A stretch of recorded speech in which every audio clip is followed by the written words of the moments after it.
let's talk about not one, but two different Netflix shows that are action-packed spy intrigue. That's Heart of Stone and Extraction 2. We got Thor versus Wonder Woman. Find out my thoughts right now.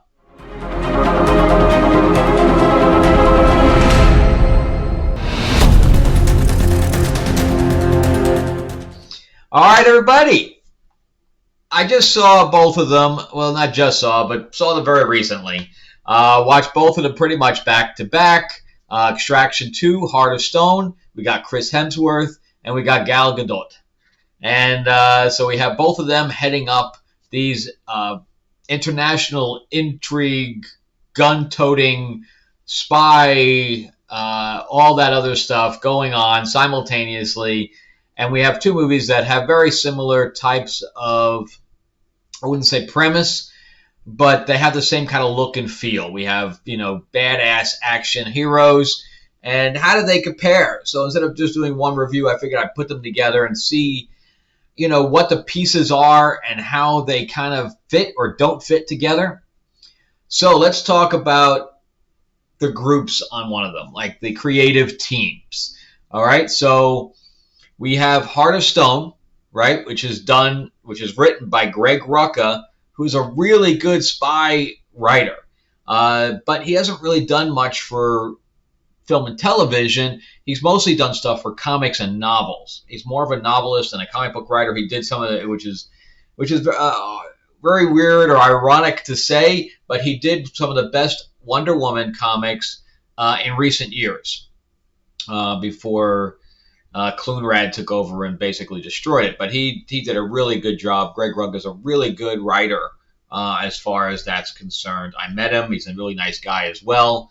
I read a few of his novels too. So he's definitely in that genre. And he also did Old Guard, which also became a Netflix show. He also did Whiteout with Kate Beckinsale, which was a film. And so, he's no stranger to adaptation of comics into film. So, again, really nice guy. And then we have Allison Schroeder. She wrote Hidden Figures. You don't need any of the credit besides that. I mean, you don't get really any kind of better character development than we have in that film.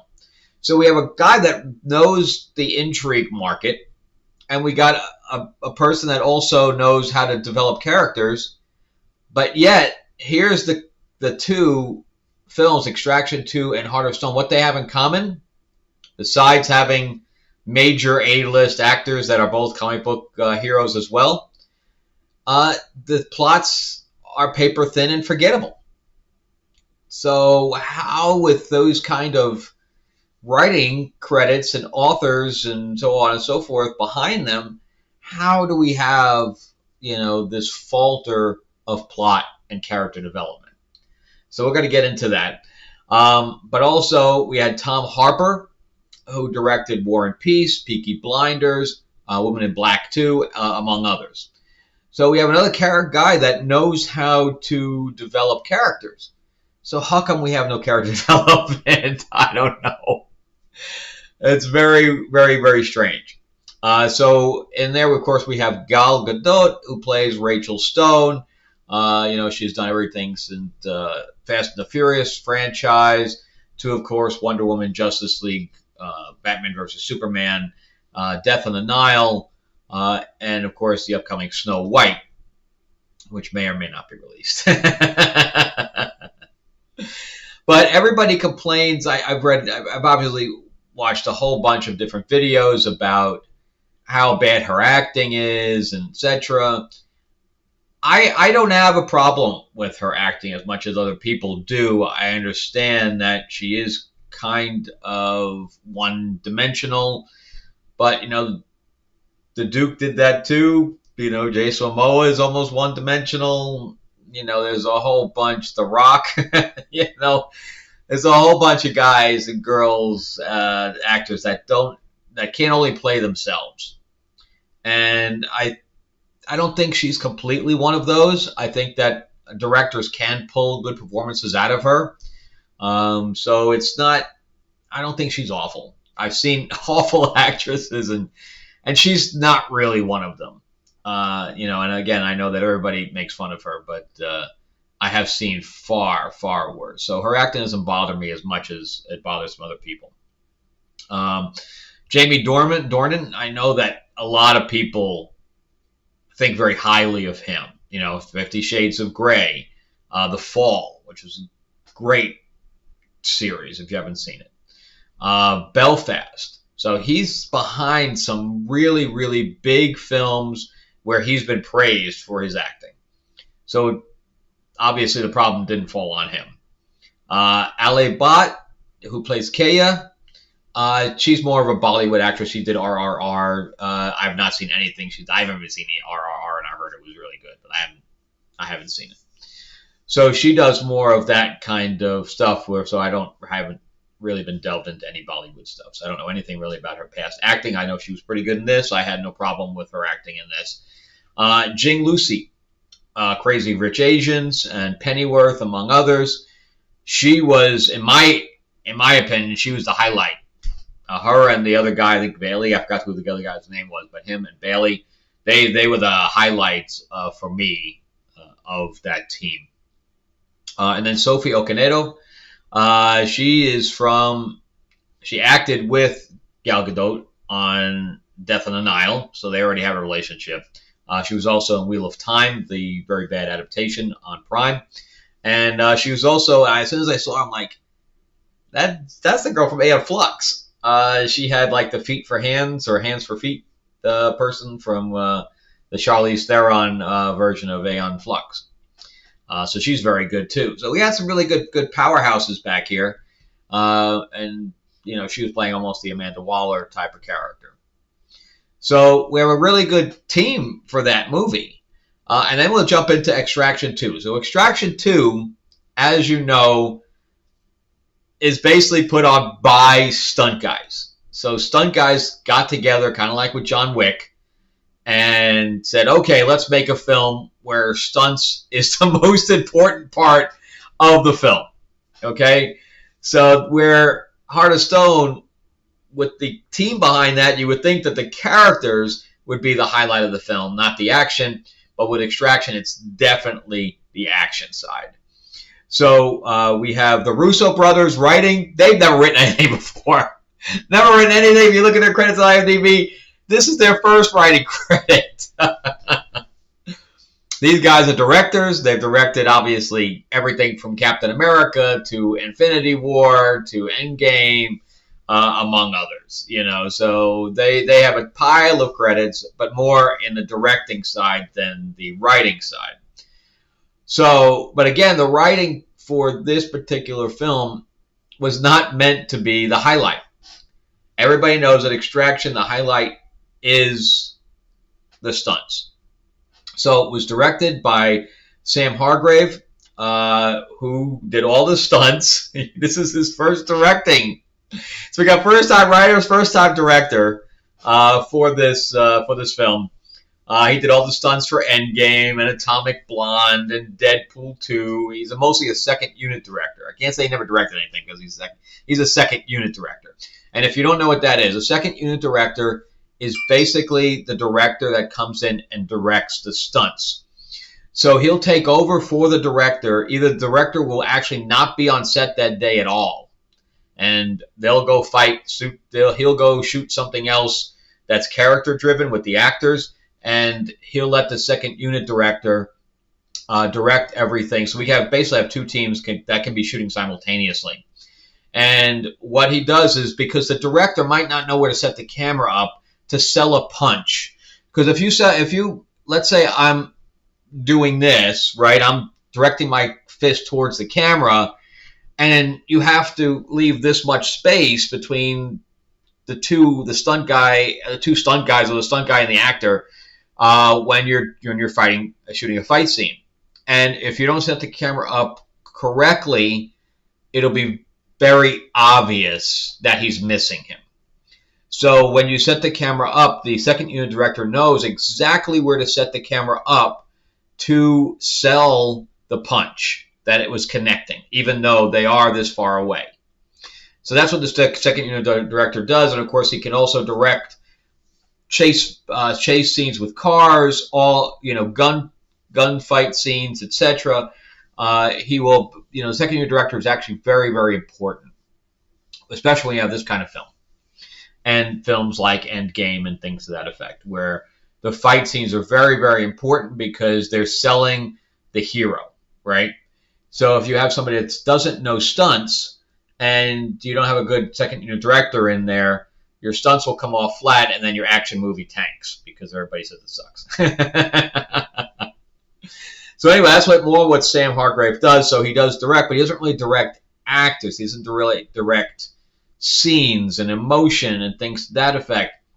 The good news is that since he did direct second unit direct a lot of the Avengers films and things to that effect, he already had a relationship with Chris Hemsworth. So that relationship already festered trust. And that's very important when you're especially directing the first time, is that you have this team around you where if you do falter, or if you do question things, or if you're not getting everything out of it, the rest of the team will jump in. So, where maybe they had Chris Hemsworth was a little bit more collaborative with him, and that's what I would think would be the case here. So anyway, that's the Russo brothers and Sam Hargrave, and then of course we have Chris Hemsworth, who has a huge range. Nobody complains about his acting, no matter what. We already know he has range. He's done everything from Star Trek to Thor. And we won't even talk about Ghostbusters, but he has a huge range and he's very likable and all that stuff as well. So we have him leading the charge here. And then I can't say this woman's name.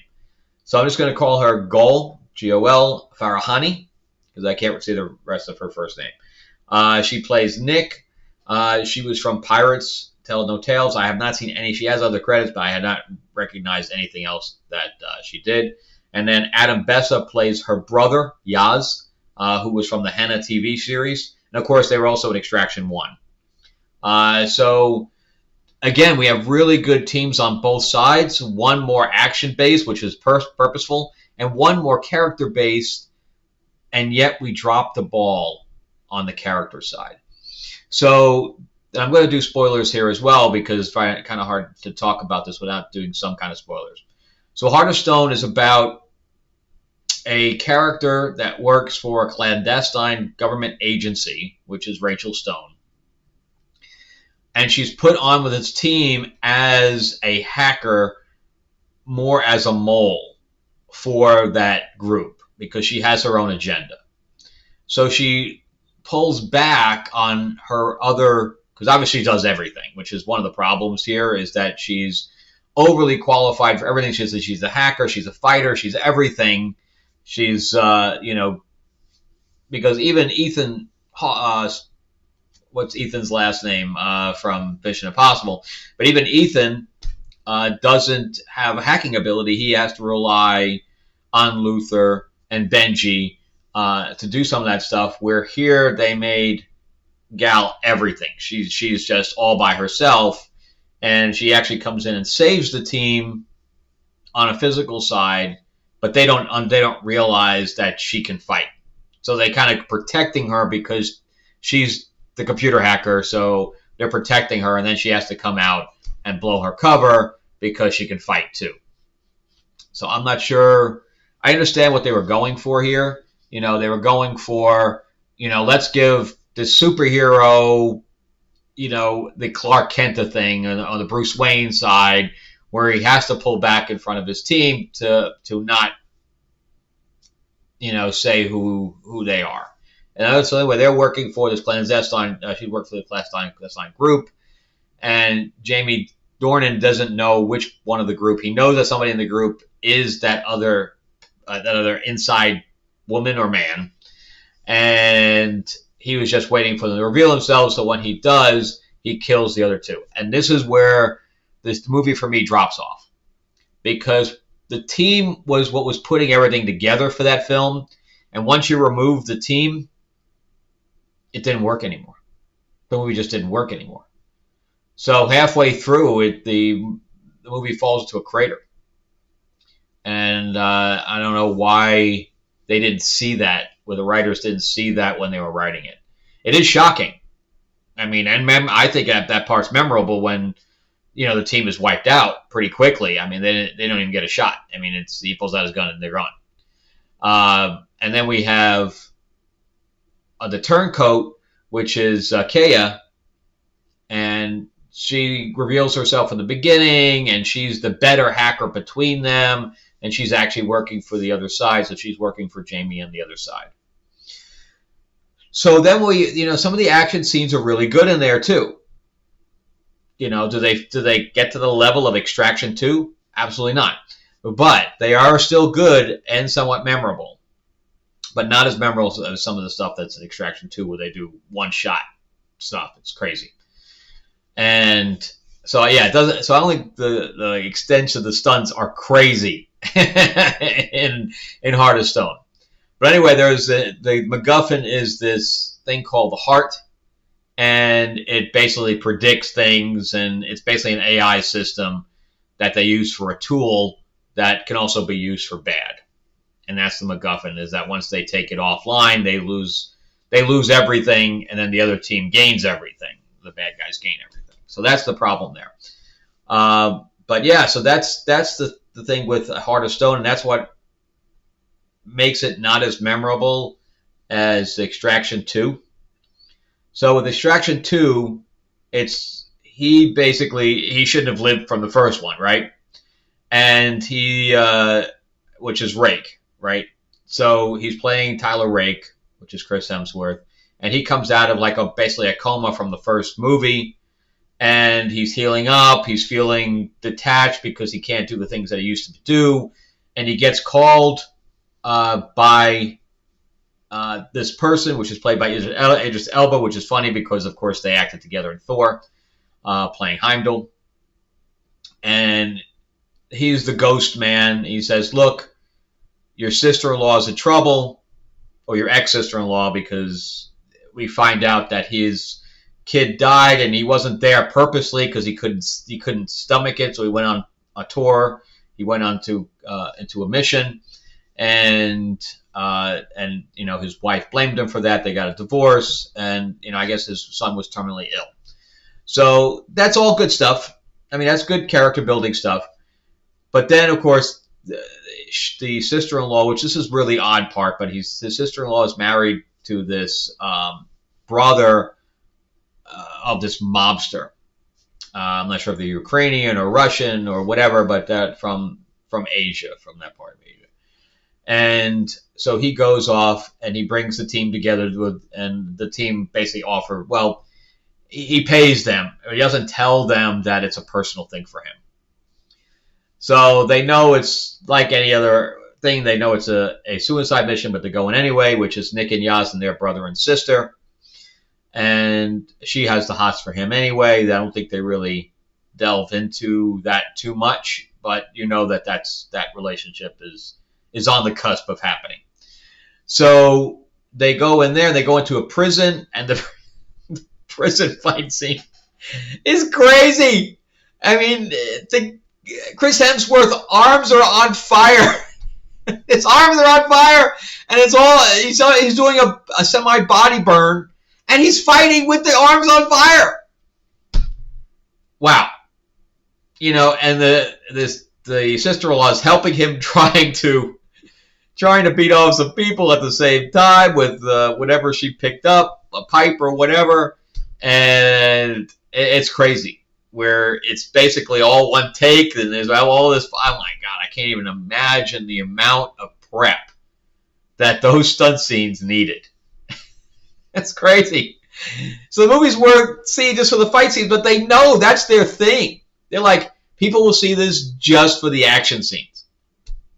So anyway, she has 2 kids with her, the sister-in-law, and Chris Hemsworth has to kill the father of the 2 kids, and to get away in the prison, and because things get ugly, and he's just kind of a dick. So of course now the brother, which is their uncle, is chasing them. And because now it's a revenge situation. And the son tattles on his own family because he wants to be part of that family, and the uncle talks to him about, and again, you have to be the man, you have to be the person that leads this family, you've got to be the successor to your father, blah, blah, blah. So we have that plot line going in, but really it's just an escape thing. They just have to escape with the family. That's their whole plot. So technically Heart of Stone has the bigger plot, but Extraction 2 has the incredible fight scenes. The sets are off the wall too. The sets are incredible. They did such a great job building some of that stuff out. But yeah, and of course it comes down to to Rake and the brother, and trying to talk down the son so that he doesn't defect to the family and stuff to that effect. And of course we also get Olga Korolenko, who I think is great. I met her in Dubai, and she's great. And unfortunately her career hasn't really taken off the way I think it should have. She did some low budget stuff. Of course she was a Bond girl, but lately she's just taking on little teeny roles like this one. She was also in a TV show with the guy from Walking Dead, where they had a 50s type of hotel in Miami. I forgot the name of that show, but she was really good in that too. She's just sexy. She's got that Gal Gadot kind of sexiness going on, except that I think her acting is superior to Gal's, I think. But anyway, so she was also in Black Widow. She played that little teeny tiny role in Black Widow, which she should never have been in to begin with. And of course, she has a little teeny role here where she plays the wife, or the ex-wife of Rake. So anyway, that's so again, how did this ball drop, especially on A Heart of Stone? Because I think with Extraction 2, people knew exactly what to expect. They were not expecting character development here. And then there's a scene too where Nick is on the roof, slowly sliding off, and he has to fight off people inside the area below the roof, get onto the roof, and catch her before she falls while he's fighting 5 guys. What the hell? I mean, how do you even say this? We're gonna develop this. Obviously, they developed it around the actual location, but damn, the amount of prep work is crazy, off the chain. And then we have the whole train scene. See, but that one's more memorable than Heart of Stone. But why? Why? I really can't put my finger on it, to tell you the truth. I kind of wanted to make this video and figure out, by going through it, and figure out what the problems are with Heart of Stone, and why, when we had this great team together of creators and actors, how did the ball drop? And I really think, it's my opinion, that once we deleted the rest of the team, and of course we made Gal Gadot the superhero, I think that's where the problem is. I think that her being the superhero, where she did everything herself and saved everybody, gave her very limited the very limited amount of things that could go wrong with her, because she was superpowered, even though she wasn't, And even towards the end, weaknesses is what I was thinking of. She didn't really have any kryptonite. We didn't really get, that's the other thing, we didn't really get into her past at all. And that's part of the problem too. We didn't really make it personal for her, except for the team getting killed. So we didn't really go into her past at all. And I blame that on Rucka, because Rucka knows how to do that, and he didn't do it with this one. So yeah, I think that's part of the problem. So the team getting wiped out, her not having a background, her being overpowered, she was OP'd, and then on top of that, her and Jamie Dornan didn't really have a past or anything like that to draw from, and it was just a revenge story between the two of them. So yeah, I think that's where the problem is. So if you add all those things together, I think that's why people have dismissed this film and it didn't have the emotional impact, because there wasn't enough there for her personally. Yeah, that's it. That is it. You let me know what you guys think. So that's it for me. Have you seen both of them? Did you like both of them? Did you think that Extraction just had the better fight scenes and it was obviously more memorable because of that? Because of course we did get a little bit of personal stuff we got a little more personal stuff here with Chris Hemsworth with the Russo Brothers writing, first time director, and we had, for more seasoned writers, we got less. See, I don't know what the problem is there. I don't know how that happened. Greg, what are you doing, man? All right, well, again, let me know what you guys think. But remember to like and subscribe. I am trying to build up the channel. So if you can subscribe, please do subscribe. And let me plug my stuff real quick because we're going to 30 minutes on this video. So this is my book, Tales of Rabbit of the Iron Witch. This is my first fantasy novel. I have a 4-book novel series for sci-fi called Destiny Aurora. And Destiny Aurora has now been made into a graphic novel as well. So this is an adaptation of the first novel. So there's plenty of aliens and space battle and plenty of twists and turns. And you'll find more character development here. Also, I have my vampire mob in the 50s called Lords of LA. And the second issue is being done right now. The first half is already complete, and I'm going to be launching the second issue on Kickstarter. But these are all available on the thing. I'm camera right and camera left. See, the guy behind the cameraman. I don't know which way is camera left and which way is camera right. So anyway, you can find them on DestinyAurora.net or on Amazon. Tales of Ravenor is not on my site yet. It's only on Amazon because my donors are still receiving those books. All right, so thank you again for watching, and I really appreciate your support and helping me build my channel. All right, thanks, guys.